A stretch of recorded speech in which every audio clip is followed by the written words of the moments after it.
Splitz Support Service is a domestic violence and sexual violence charity. We cover the whole of Wiltshire, and we have lots of different interventions to support people who have experienced domestic abuse or are experiencing domestic abuse or have experienced sexual violence.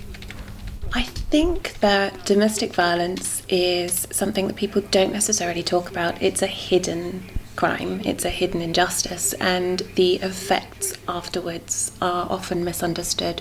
So it's about looking at what that relationship effect has been on an individual and how long that trauma can actually last and stay with somebody. I think that what we're trying to do is say that domestic violence is a very, very common occurrence and that support is available. It's not something that people have to suffer through alone.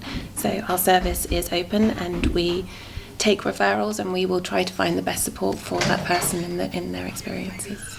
Splitz Support Service has been running now for 30 years, and I think over that time we've recognised that domestic abuse and domestic violence is embedded within our society, and that's becoming more accepted. And people are able to access support, more support is being put in place. The work that we have done has changed over time, and we now have commissioned services, so that's the police commissioning, and the local council actually fund a lot of our services so that we can offer the support. And I think politically there is an understanding that domestic violence has to be very, very high priority.